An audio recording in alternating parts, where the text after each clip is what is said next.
on the basis of interaction with our general studies students and also the political science students,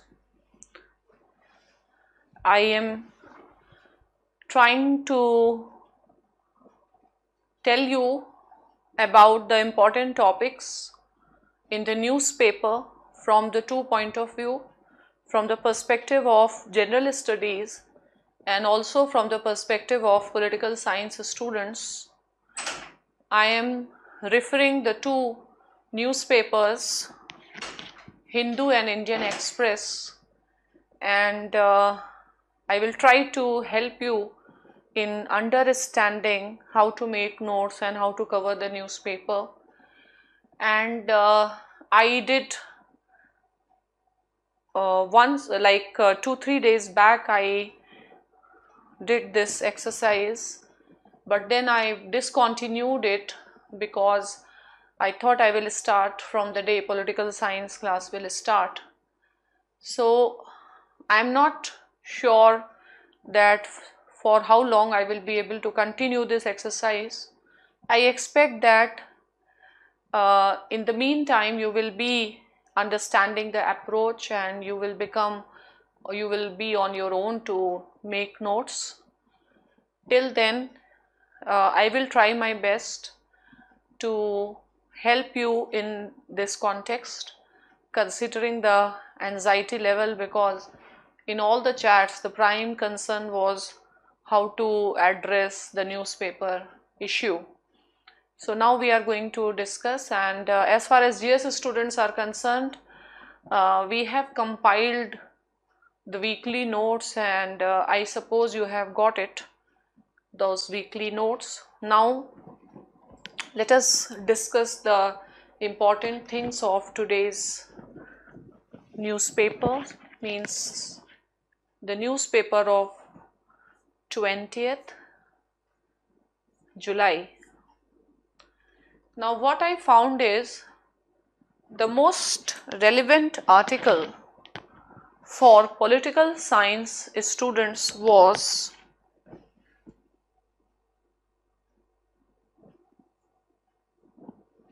this article: Make the right call on Malabar going quad.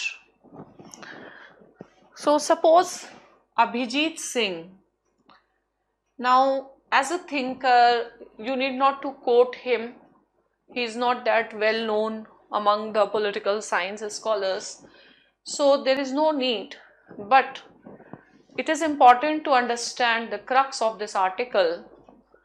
The crux of this article is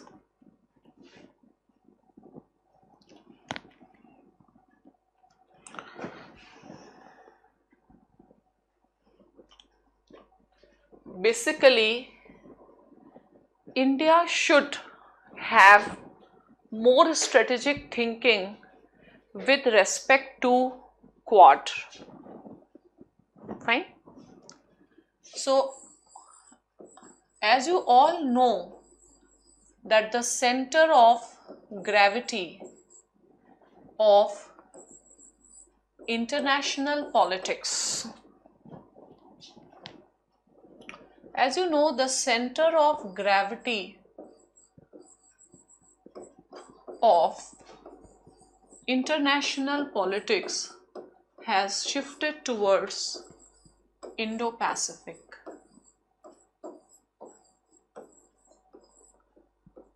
Fine. And what we see at present in international politics, we see the world order is changing.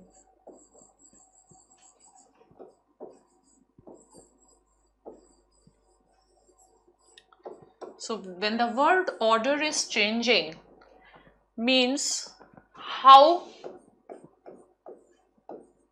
the world order was initially. Fine. So initially we can say that the center of gravity of international politics was USA, the North Atlantic Community, and now what is happening is US hegemony is declining.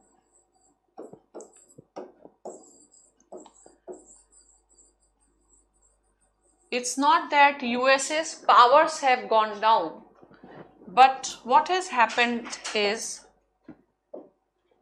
China's powers have gone up. And you understand that power is a zero-sum game. So as Chinese powers are increasing, the US power will be declining. Fine. So what is the talk of the town in international politics is the rise of China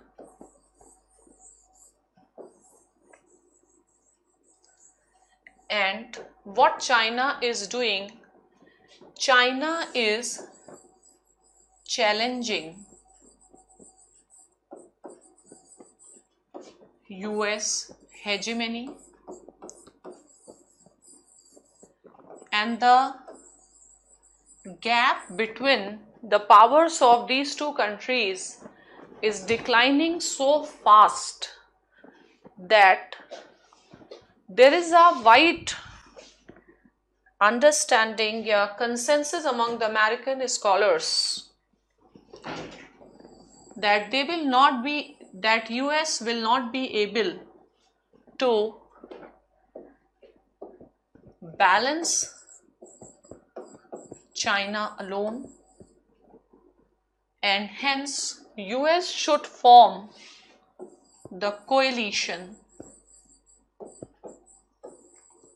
for the purpose of burden sharing. So this burden sharing thing, Trump keeps on talking about burden sharing. So in this context emerged the concept of Quad. Now Quad is a platform which is seen by China with the purpose of containment of China, and China calls Quad as Asian NATO. NATO was formed in Europe to contain USSR, now Asian NATO. And we know that US has a foreign policy of two important strategies they follow. One is buck passing,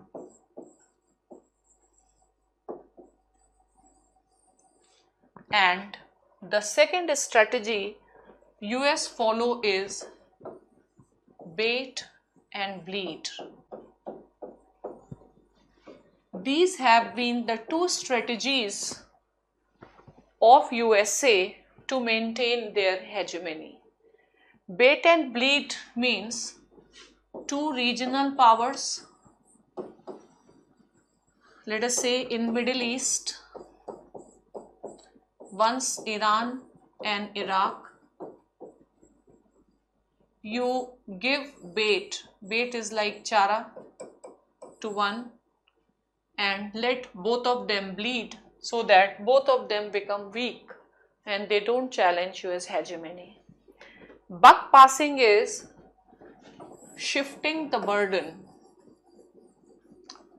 In order to recover, US need to focus on its development. So, balancing China, US will shift the burden to India. So basically, India-China relations are the derivative of US-China rivalry. So right now, because we have bitter memories with China, we have a festering border also with China and India. So India can be the most suitable country to share the burden of USA. And what is happening is their tensions are also impacting India-China relations. And India is also seeing China as a threat. And for long, India was very hesitant to join Quad. But then India has left its historical hesitations and has joined Quad. Now, Quad is an idea which is taking shape, and there is a possibility that Quad may emerge into some sort of military platform. So, what is the context of this article? The context of this article is that India, it is assumed that India has invited Australia in the Malabar exercises. Malabar exercises initially were between India and USA, then Japan also joined it, and now if Australia joined, the entire Quad countries are going for military exercises, which China see as a move to contain. And China believes that India is having some strategic plans. Now, what the author is saying? Author is saying that India should adopt a cautious approach with respect to the Quad or with respect to inviting Australia. And we are passing through a very sensitive time, and for India it is very important also that the peace and tranquility prevails at LAC. So still the Galwan issue is not completely ended, and the new friction point will emerge, and out of these two the only benefit will be USA. So when India is increasing its stakes in Quad, India has to go for the cost and benefit analysis. So what the scholar is suggesting is, first of all, there is some problem in Quad, and India should understand India's objective of joining Quad is balancing China. Other countries do not have that much stakes. They want to establish free order. And a cause of concern is that USA and Japan, and primarily USA, has still not agreed for the transfer of the sensitive technology needed to develop India's naval capabilities, because China's naval capabilities have gone very strong. So whether we will have any effective ability of deterrence or not. So before joining the Quad, India should make the proper calculations. He's not saying not to go for even militarization, that's fine, but what are we getting? What are we getting in bargain? This is the theme. So let me show this through the article here.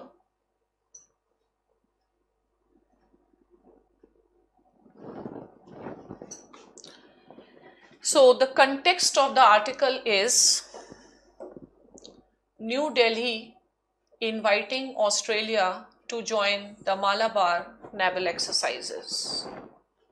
Fine. Then a cause of concern is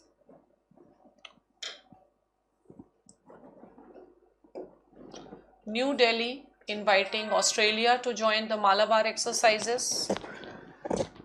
The cause of concern is how Beijing looks at it. Beijing look it as an Asian NATO. Recently there was an article in Global Times, the main paper of China's Communist Party, and it looks at India's pressurizing technique and India's attempt to increase its presence in Indian Ocean.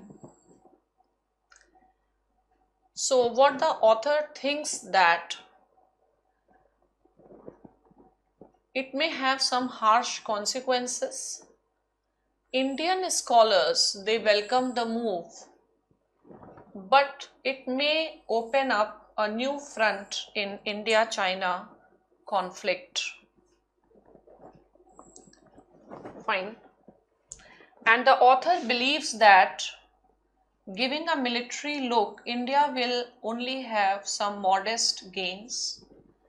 And he believes that India has acquired airborne surveillance assets from USA, but Indian Navy is yet to develop the undersea capability to deter the Chinese submarines in Indian Ocean. US defense companies are hesitant to part with the technology. So what is the payoff for New Delhi in the game? So it should not happen that we lose more and we gain less. And we have to insist on technology transfer to improve Indian Navy's deterrence capability. Next is, he says that China has not been, India should not involve itself in the conflict that is developing between US and China. So far, China's actions in LAC has been troublesome, but the China has been very cautious as far as Indian Ocean is concerned.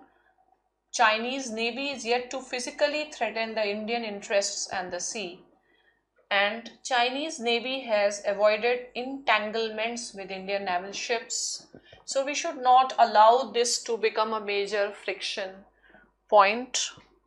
And here he tells that Indian decision makers look at Quad with a strategic rationale, whereas US and other Pacific countries, they look at as a platform for rule-based order. So this is an important point, that India needs careful thinking. Upgrading the trilateral Malabar to quadrilateral without acquiring the requisite combat and deterrence capability could yield gains for India in the short term but prove ineffective in the long term. Fine. So it's not that we are saying not to join, but the thing is, New Delhi should not sign up to quadrilateral engagement without cost and benefit exercise and commensurate gains. And what can be politically sensible could be operationally imprudent. So for political science students, there can be a question on Quad, and India should be doing the cost and benefit analysis, something like that. Fine. So the next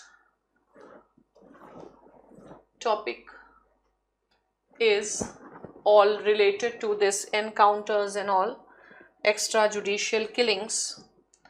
I don't see much importance from the perspective of political science, but from the perspective of GS2, this is an important case People's Union for Civil Liberties in the state of Maharashtra, where Supreme Court has given certain guidelines with respect to the encounters. The guidelines is FIR has to be registered, inquiry by the CID or some other police station, the family members have to be informed. Fine. So I think this much is relevant for our exam, this case. Next, why a separate anti-torture? There is one article also I have put, and the theme of this article is that we don't need a new law. The existing laws are there. If India starts implementing it properly, we won't require the new law. Parliament has proposed one bill, but it had some implications in the sense that it would have some deterrent effect for police to act, and it is suggesting that India should be taking the reforms at the level of investigation and prosecution, and or at the level of criminal justice system that has to be reformed. Now, this is relevant for GS2 polity. These two cases you should remember, DK Basu case and Neelapati Behra case, which you can see further. Fine. The next is the article which was the basis of the article on Malabar in Hindu. This is the article on Global Times, where it is mentioned that India has some strategic plans, and it is saying that China should raise its vigilance. And then there was one article in Indian Express which is saying that it's not that only Pakistan needs China, China also needs Pakistan. So I will tell you some important points here, not that important. And the context of the article is that there is a belief in India that China can, or that there cannot be a two-front war, because in the past conflicts China has not supported Pakistan, but now the things have changed. Fine. So while India has long considered the potential of two-front war with Pakistan and China, it was only in 2009 that a keynote address that it forced a serious revaluation. The debate regarding India's capability to fight a war in which there is a full collusion between China and Pakistan has remained inconclusive. Most detractors of the belief that China's military operational support to Pakistan have leaned on the argument that China will adopt a policy to suit its interest. Both in 65 and 71 war, it made promises to Pakistan, but it stayed away. Of course, that time it was a Cold War environment, but now it is a different environment. From 2005 onwards, China's ambitions are rising, and China has started walking in. China has ended that peace and tranquility at the border. There is a mutuality of interest which is going on.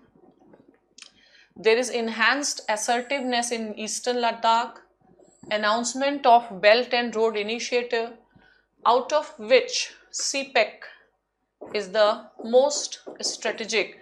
So there can be a question on China-Pakistan relationship. So you can say that nuclear supplier group issue, Pakistan's involvement in terrorism, China's support. So their friendship is growing.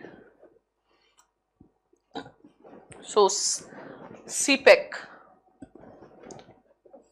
is a part of BRI that is less economic in orientation than strategic. This can be a short note, and they can ask a short note on it, because in terms of economic cost, China will be paying more and China will be getting less. Fine. And we are also getting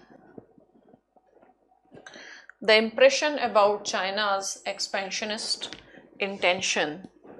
So there can be a question on this point. This is a good statement. China-Pakistan economic corridor is less economic in orientation and more strategic in orientation. Discuss. And then this paragraph is important. It is no longer Pakistan seeking Chinese support for its adventurism. It is the other way round. Mutuality of interest have increased. Military coordination has also increased. And our generals may be talking about two-front war, but actually we are not prepared for contingency, and there is also a possibility of two-front war. Fine. So that was the main thing in the news of 20th July. So this is how I think in 20 minutes you can cover the entire newspaper. So I hope this discussion will give you some insight on how to manage the newspaper. So that's all for today. Thank you.